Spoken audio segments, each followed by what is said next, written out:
want you to do a quick visualization with me. So just close your eyes for a sec and imagine that you're the youngest of 10 brothers in a New England family. Say you're in Pennsylvania during the Great Depression, right? And your family is so poor, your brothers have to work full days in a coal mine to just get by. And even then, you have to eat in soup kitchens on weekends just to be financially stable because your dad doesn't have a job and he's a drunk. So he's out of the running, and you and your siblings have to take care of each other. And you've been constantly abused by your father and your siblings. You've been constantly ignored as the youngest in the group. You have no friends, you have no attention, you have almost nothing to live for. Now compare that poor boy to another guy who's a lot like him, and say he lives in England at the same time, and he's the son of a wealthy lord, let's say. He owns hundreds of acres of property, he has dog kennels, dozens of servants,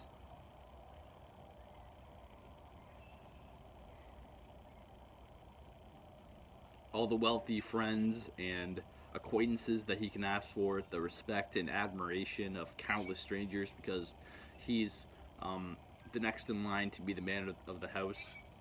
He has so much free time to pursue his interests. He has private tutors that cater to his every need. He has a whole bunch of nannies that take care of everything that he wants.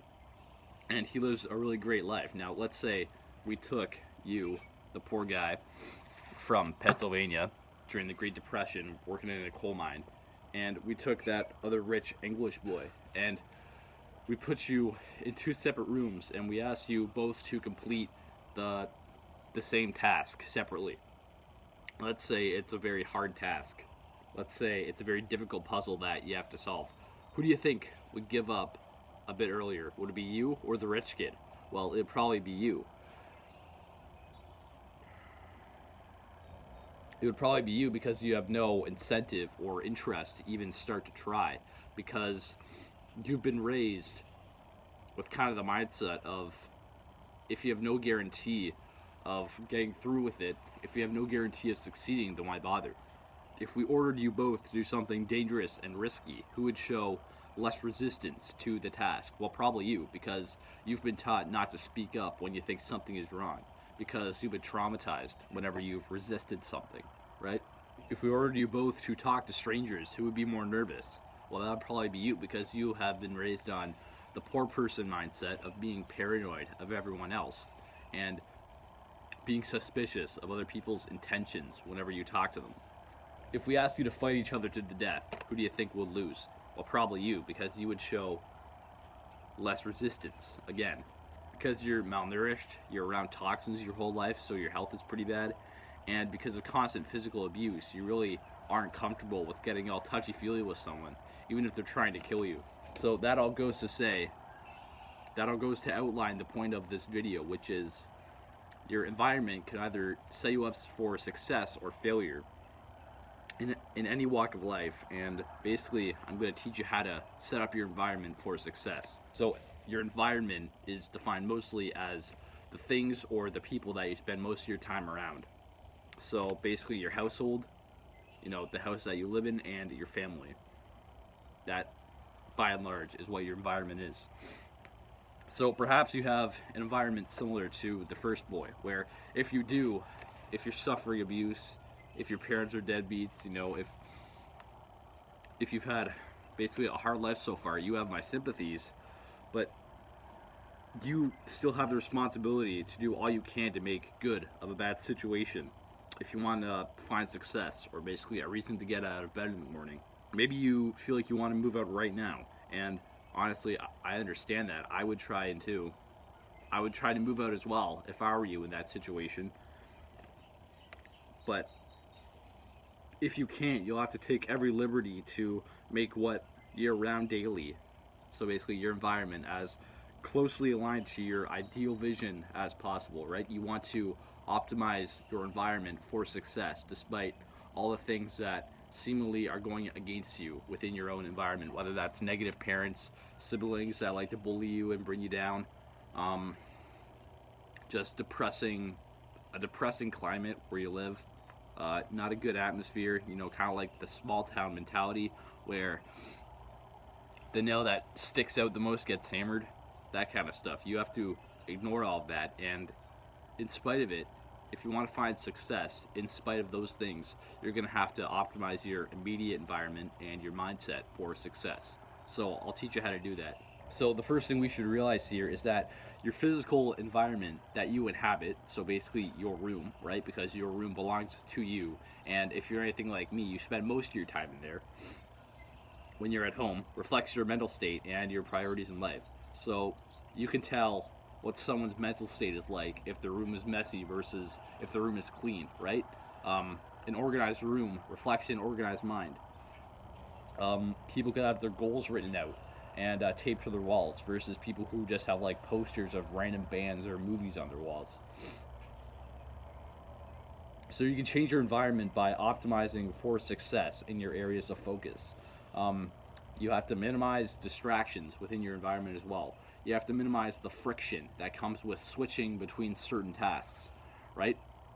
The friction for me filming these videos, for example, is I have to grab my phone after I've had my coffee and taken a cold shower. I have to grab my phone, I have to print out this script, I have to walk outside, I have to grab a chair, I have to sit down, I have to press record, I have to do my voice warm-ups, and then I actually get to talk. So there is quite a bit of friction between me getting out of bed in the morning and me filming one of these videos, just because there's so much preparation. That's all right, but I've done a few things to minimize the friction that comes with filming. So for example, I'm filming on my phone instead of on a laptop, which would take more time to set up. First thing in the morning, I skip my morning routine, and I do that later, so I can basically film a lot earlier, and I can just get my thoughts into a video quite a bit faster when I'm at peak cognitive performance, for example. You also have to re-update your surroundings to fit your desired paradigm, right? So that's kind of fancy talk for saying that you have to rearrange your room to fit the person that you want to be instead of the person that you perceive yourself to be. So this is kind of an exercise in self-image where you have to change your surroundings to reflect your desired mindset. So that might involve putting quotes on your walls instead of posters. So quotes from smart people, famous people, rich people that you look up to. Quotes about success, for example. Quotes about discipline, you know, getting the hard work done first. Stuff like that. You want to have the ideal environment that you have set up intentionally for achieving success through self-image, right? Like I said, your room has to reflect who you want to be, not who you are. Because if your self-image never changes, you're going to keep treating yourself like an absolute loser, right? If you already are one now, you gotta change it. So as for people around you, I actually find it a lot easier to change people rather than objects in my immediate environment. So for example, there's my parents and my siblings. So what I find works is to just set up do not disturb notices. So for example, I'll just tell my parents I'm on a call or I'm filming something, and I'll tell all of my family that. I might put like a sign on my door that says do not disturb, and I'll take it down once I'm done. I know it does sound kind of extra, but it does indeed work. But basically what works overall is do not disturb notices and just overall kindness, right? You have to be kind to anyone if you want them to listen to you, right? That's principle from how to win friends and influence people. You gotta come from a friendly place no matter what you're trying to convince people to do. So going back to the influence that your environment has on your mentality, a chaotic, uncleanly room is going to eat you up from the outside inward, right? A cluttered room is going to destroy your mental health because a room that's in chaos, that isn't orderly, is going to reflect upon your inability to get your mind and your actions in order for a better life, right? A messy room implies a messy head. A chaotic room implies a whole bunch of chaos going on up here. So you have to organize it sort of as a subliminal way to convince yourself that you in fact are not a slob, that you are an organized person, that you are a person who takes initiative to organize their environment, right? A clean room sort of serves as an affirmation of your new identity of someone who is organized, someone who is disciplined, right? So your actionable step for this video is basically just go and clean your room, right? Find a place to put everything in your room. Find a place for everything and put everything within its place. If you can't find room within your room for something, just take it out. It's probably not worth keeping in there anyways. For example, I had a giant flat screen TV in my room that I used to play video games on, and I didn't move it for the longest time just because it was too heavy. But you know, since I've been lifting and everything, I just took that thing right down from the table I had it on and I moved it outside of my room, and that was it, right?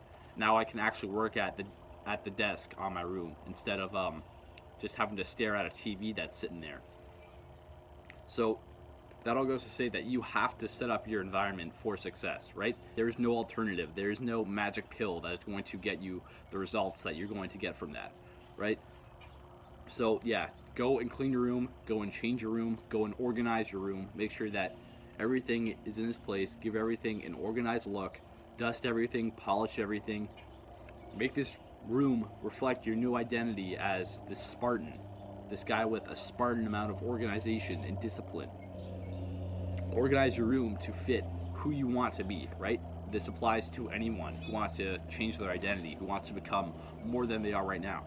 Go ahead and put inspirational and meaningful images, quotes, papers, goals, habit trackers, etc. Just go ahead and plaster those on your walls instead of just having just meaningless posters or like signs or some shit on your walls where it just looks all messy and like you're basically deriving your identity from the band that you have on your wall, for example. Like that's completely ridiculous. I couldn't even imagine doing that anymore. But yeah, another good idea is to put images that inspire you to action on your walls, right? So I know this sounds kind of cringe, but maybe you want to put like a picture of some jack guy on your wall that you look up to if you want to get really shredded in the gym and you want to get really consistent within the gym. Or maybe you're definitely going to want to put your habit tracker on the wall where you check off your habits for every day. I talked about that in recent videos, but definitely put that on your wall as well. Yeah, put motivational quotes, put ideas, put to-do lists, put basically little philosophical quotes on your wall that you've written down, that you've kind of like come up with on your own time. Go ahead and write those down on paper and put them on your own wall, and then you can kind of inspire yourself in the future, right? If you go and look at one of those quotes that you made that are on your walls. So yeah, those are basically just some ideas to set up your environment so that you achieve success. So I hope this helped. Like and subscribe if it did. And definitely go ahead and share this with a friend who needs an upgrade to their environment. Go ahead and share this with a friend whose room needs a bit of cleaning. I'll see ya.